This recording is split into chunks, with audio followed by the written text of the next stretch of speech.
Hey, how you all doing? Excuse me, my name's Vince Faney.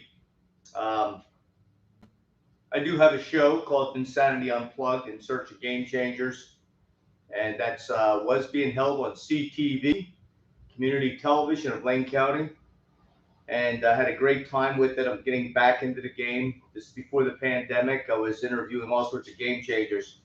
I wanted to talk about this video is mainly a response to a few people, a few Facebook friends and friends I knew from high school that I still keep in contact with. A lot of people are worried about me doing this fast. And my one friend, was a famous bodybuilder, he basically said, I don't know who would be interested in watching that somebody who nobody knows about. David Blaine was famous. He was a magician. Everybody knew about him. He was world famous to begin with, and then he does these stunts. And that's some concern. I mean, he's right. And who's going to watch? That's why actually I've been reaching out to different organizations and so forth. Um, and I know here's the thing that if people were to share, if they shared, then things could get done. I could get sponsors. I could get more people to be aware, to send money and so forth. But there's something really unusual about human beings. It seems like the closest people are, to us are less likely to give us help than a community of people who don't know you at all, actually. It's one of those things, like for instance, a friend of mine wrote this book, Touch of the Beast. Great book. When I first read it, now it's not like as good as some of the books I've read that are in bestseller, but this book is better than many of the items that have been on the bestsellers, New York's best-selling list. And I was stunned. I know a person who writes that well. So I was anxious to read the book. His closest friends, aside from me, won't read. They won't even read the book. They're actually like, man, I'm out of books to read. Can I read a book? Oh, what am I going to do? He goes, yeah, try reading my book and tell me what you think. Maybe give me some constructive criticism. No, they don't want to do it. Hard to understand why. Some of them are just like, oh, I'm afraid I don't want to embarrass you or whatever. He wants the constructive criticism. But people have trouble reading. I had the same thing. I wrote this book years ago. It was about 600 and some pages. Now it's 1,100. But I don't understand. People just they have issues. They don't. I'm confused. Anyways, I want to get back. I'm rambling on. The people have been telling me, don't do it. You're going to be putting your health at risk. David Blaine has a 24/7 support crew and so forth. And the fact is that I have never gotten a support crew except for one person. Never. None of my friends over the years have supported me, and many of the social activists in a community, some have actually done some things. I haven't even got them to support me. Now, a thumbs up or a heart or telling me that you love and respect me or like me, that's nice. It doesn't help. And so, it's just like my union. My union would say, my union officers say, oh, I feel sorry for you. You're hurting. The management's doing illegal things. I love you like a brother. Of course, that's what Cain said to Abel. I love you like a brother before he put the knife in his back. And the fact of the matter is that the things that we need to get done are simple things. They don't need all this fanfare. It doesn't need me to crawl into this tank for any amount of time. I was quite satisfied doing some healthy walks, long walks. But the thing is, I'm walked out. If I do nothing but walk, spend money, try to get people on board, and people saying, hey, like it, it's great, they kind of happen to look in. But if they're not sharing, if they're not getting anxious to get around and organize, all these things have to be organized. They have to be organized. Dave Blaine got his events organized. Why? Because maybe he had the money to pay these people. But there are so many instances where people who don't use any money, they just happen to get enough interested friends and family to organize. That's not happening. That's not happening when it comes to the homeless situation. The homeless situation is being approached in a manner like my union approached the health and safety of the union members.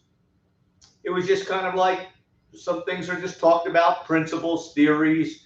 This is what the way it should be. This is, but you got to just go for it. So now here's the thing. People wonder, how come you don't have friends that will help you? I don't know. I don't know why my friends won't help. Don't know. I have some theories, and it depends on the friends. And some of these people are really good people. They're not bad people. You know, I have great affection for more than a few of them. But who knows why? I've been doing this for 20 years. One person said, well, I don't want to help you because I don't want to help any organization that's named Occupy, even if it's Occupy Medical. I'm like, well, why?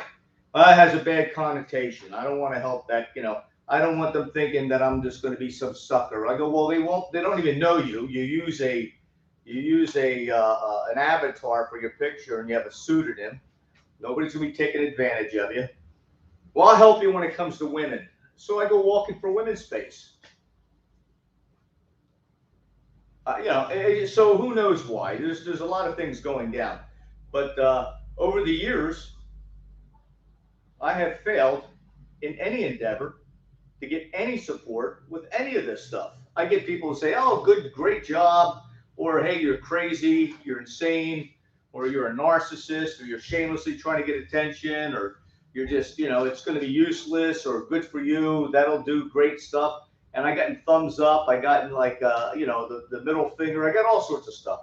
But the bottom line is, unless people work together, it's just not going to work. Nothing's going to work. So ironically, the very people who want to see the homeless epidemic curtailed, in a sense, and my friends who've cared for me are the ones who basically, their lack of adequate response and organization has caused me to take even more desperate measures.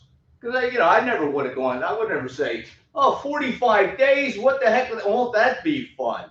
Just for the heck of it. No, I fasted for 15 days just to see my limits. And 15 days, quite frankly, of 2 weeks of working out does seem to be my limit so far. I never would have said, holy God, I think I'll do 4 times the amount or 3 times the amount of these days and waste away with the hopes that people will get involved.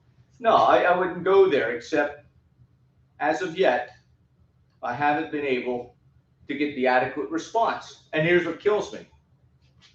The homeless situation isn't just it's not just a human tragedy alone. I mean, first and foremost, everybody's saying, boom, we can't really help the homeless unless they help themselves. And, long term, the homeless do have to learn how to learn and be encouraged and coached to help themselves. And if they can't, then those few that can't need to be taken care of.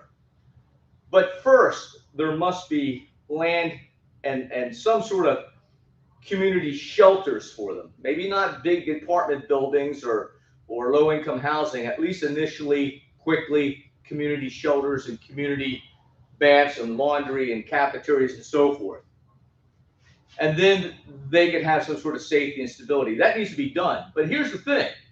That's the simple part. That's simple, believe it or not. That's only merely dollars and cents and planning. It just means, where's the land? How much does the land cost? How much does the buildings cost? Let's get her done. It's just a simple thing.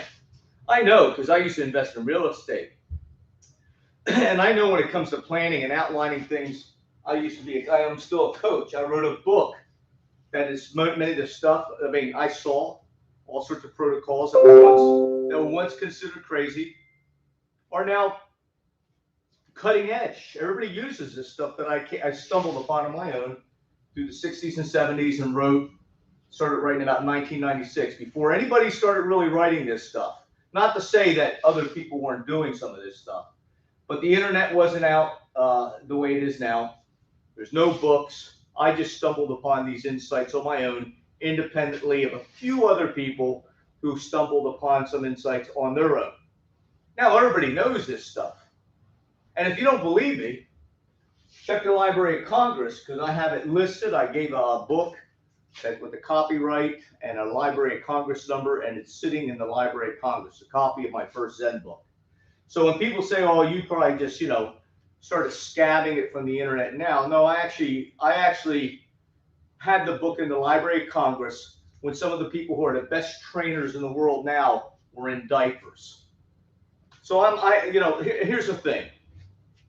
A lot of people out there who aren't helping me, who are my friends, in many ways, it's kind of odd. They're a lot smarter than me. They have high IQs. They're smarter than me. But here's the problem with people who are really, really, really smart. Things come to them too easily.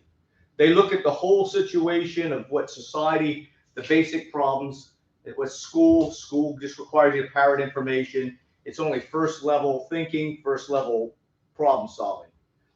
They come up with answers. Their brain processes information faster than mine than the average people do. So they're a little bit, they have some hubris. They're used to getting things easily. I had one friend who made a comment. Now, I used to study extensively anatomy and physiology. And yet I had this one friend who became very successful in developing a male model body. He was shredded. This guy's a genius, right? One of the best writers I know. And he quit eating fat. He didn't believe in eating fat. He was into high carbs and high protein. Okay? So he didn't eat fat, any fat. He kept away from even the smidgen of oil and butter, because his thing was fat must be avoided like the plague. Now, this is a genius. And I said, what do you mean? You need some dietary fat. And I knew this because I studied anatomy and physiology. It wasn't just common sense. Well, if you don't eat fat, you won't get fat. Now, we all know now that's not true. He knows it now. But I was like, well, that's not true. And he was just cocked his eyebrow and kind of looked at me like, oh, you simple little creature, you Italian silverback, because he knew he was smarter than me in some ways. And he's just like, well, it just only stands to reason that if you don't eat fat, you're not going to get fat. Well, as a person who has experimented with every conceivable diet and obsessive to keep detailed records, I know what it's like to not take in any fat and consume high carbs and get fat. So obviously that's not true. Plus I knew the physiological mechanisms because I studied it. And here's a guy who never cracked open a biology book. He didn't need, he didn't need to, because he was just so, I don't need to read all the research you read because I'm just so smart.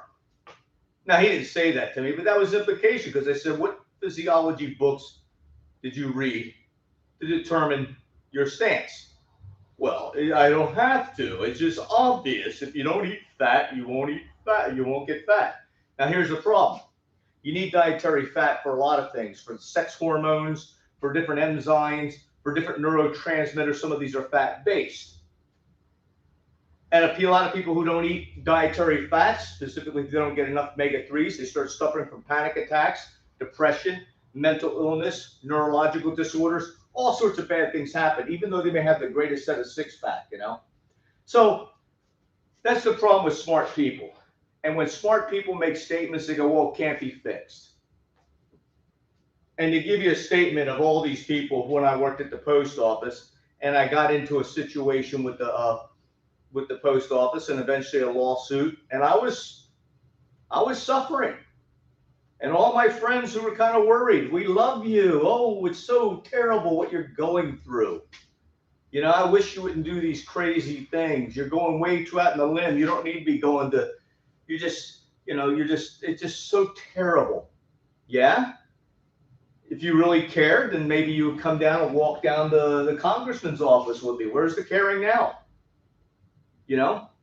So, I'm glad. It's nice to hear that people like me or love me or they trust me or they respect me, because I think I deserve all that. But at the same time, it doesn't mean that much unless there's other things like action attached to it. Because, I used to have my I could give you 100 examples, and I do in this book, Extreme Friendship, where people and parents will say, oh, I love you. Oh, yeah. I'm just so fearful. I got a friend of mine who's afraid about me going in this tank. Oh, yeah? Where was that kind of concern when I just needed you to write a couple letters, make some phone calls so I could get back to work? So I'm just saying, it's just easy to say, I respect what you're doing. I love what you're doing. I like you. I'm concerned for you. All that really doesn't mean too much without the other essential things. My union were cared about the sexual harassment that was going on, where they didn't like the racism. They didn't like the fact that my friend Tom was dying from lung infections, even though he had cancer. Nothing was done. Oh, I just feel so bad. These guys are just suffering as a union president. You know, I'm just got my wits end. Tom dies from a lung infection. The guy freaks out. Union officer freaks out, goes run down to pay. Oh, I'm going to see Dom in ICU. Oh my God, he died. Instead of doing the right thing afterwards, he continued. Oh, the sexual harassment that's going on here, the women who are just harassed. Well, you get a group of you who care about it and upset. You just go out and do it. You organize. So you got to share, you got to organize, you got to do things. And so, you know, like, so I get these, it's just a lot of people are just more content to recognize problems, to complain about the problems, and they may even come up a couple, what do you call it? Not enablers, but mavericks or outliers. A few outliers. There are those I call theoretical outliers. They'll spot the solutions, but then they'll go, you know, this is what people should be doing. Yeah? How come you're not doing it then? You know, so, or people will do things now and then, like they'll do good things. You know, hey, you know, I don't want to jump on board. People have to help each other. I do my share of charity. Yeah. Back in 1963, I helped a homeless woman across the street and I fed her. Yeah, I did my good deed for the century. So what I'm about to do is specifically because I cannot get any, even retired friends. Oh, I'm bored. I'm lonely. I need a goal. I need something. Yeah, I got just a task for you. Maybe you can help me do this, this, and this. It's just going to be for a month. It's not a lifetime commitment. Can't get it done. So here's the thing. Again, I know this chat is taking longer than I wanted actually, but if I was to actually be concerned about only following through and doing activities or chasing my goals only if I had the requisite support of friends, family, and whatever, I would never have achieved anything. If I would have waited for my friends or my union and even my family members to jump on board and help me and not do certain things so I could get back to work and be healthy, you know, I'd be dead right now. I'd be homeless with no assets. I would have died many times over if I was to wait for the requisite help to happen. And I know I've seen the treachery and the tyranny of negligence from my union, because some of my coworkers did die because they were waiting for the union to do something. They were waiting for their coworkers and their friends and family to step up and say, hey, enough. Enough. Let's go down in unison like the carriers did. Enough. That didn't happen. So I can't wait for people to help me with anything. I mean, I wish they would come forward, because I sure damn well use the help and the support, and certainly people jumping on board and sharing and getting, you know, getting a snowball effect to happen. But if I would have waited, my lawyer, my union officers at the national and local level, my friends, my family, everybody said, you will never get the Postal Service. You'll never be able to force them to let you back. You better quit now. You're not going to retire. You'll never get this. You'll never get that. And in the end, I had a Postal Service begging, said, hey, we'll settle if you just please keep quiet. And I couldn't do that because I'd have to throw my friends under the bus. But the point is by myself, after years of finally figuring out, if I knew originally what I know now, by myself, within 3 months, what happened to us wouldn't have happened. If my friends and my union who cared and said, it's just we got to do this, if they jumped on board, none of this or my problems would have ever happened. I wouldn't be blackballed from employment because that's still a situation. Now, all my friends who care about my situation, they care. Many of them said, I'll give you a couch to sleep on. I know you're having a hard time. It's so terrible that a lot of places won't hire you because, you filed a lawsuit at one time and sometimes you've been let go from work because that happened. But I'll give you a couch and I got pantry food. You can get food here, and you need money. I'll give you some money. I'll loan you money. Loan you my car. You got access to my shower. I'll do that for you. That's nice. But there's something weird about accepting that kind of largesse from people when they won't do the simple things like speak up for you. And it's really heartbreaking when the people who won't speak up for you, who are willing to shell out money and a couch and all this other stuff, and go, yeah, look how much I'm helping Vince. Yeah, yeah, I just wish he'd make some money. Yeah, I wish he'd get a job and just quit feeling sorry for himself. Well, the only thing I'm feeling sorry about is that I'm blackballed and people are wondering where are your friends and why haven't your friends spoken up? Something must be wrong with you if they're shelling out money but they don't want to speak up for you. So I don't accept any kind of charity or anything from any friends anymore. A friend won't speak up. It's kind of there's something diseased about accepting charity from friends who won't do the simple things that would actually cost them less money and allow you to keep your dignity. So this whole thing is this. It's just I understand people being fearful for me because I'm fearful of this whole endeavor. But again, I wouldn't have to be doing this because I go back on Facebook and you'll see so many posts and videos. We're talking like for the past 10 years that I've been saying, let's do this event, let's jump on, let's do, because I get inspired. I hear somebody talking about the homeless, the veterans, this and that. Right on, let's do something. Let's get a grassroots. You're right, you inspired me. Waiting for a response from the people who inspired me. What's that now? I think I hear a cricket. What's going on? So it doesn't speak well of me. It doesn't speak well of anybody. Basically, just a lot of these capitalist people I know are just say, see, these people are unorganized. See, these people are they're sporadic in what they're doing because they just want attention.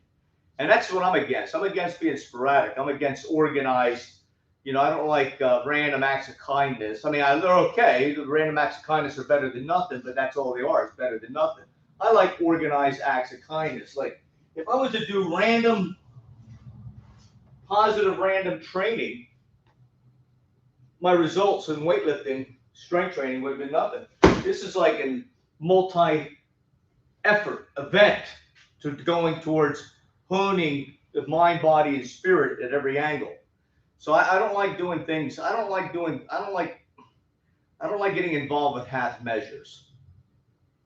And I just tell people when they say, oh, they're interested in what I'm doing, they like to help. I go, well, if you're interested in just only half measures, let's not even talk. No offense, no hatred, no nothing. I just don't want to talk with people who are, I mean, could you imagine going up to a lady or a man and saying, you're very attractive and I like to make love to you, but I don't only want to put like half measures, if that's okay. I just kind of want to just dabble a bit, Now, if you get any satisfaction out of it, ma'am, that's okay. That'd be great. But otherwise, I'm just going to be like, I'm not going to be all in. You know what I'm saying? Anyways, that's it. End stream.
Oh, it's still going on. That's weird.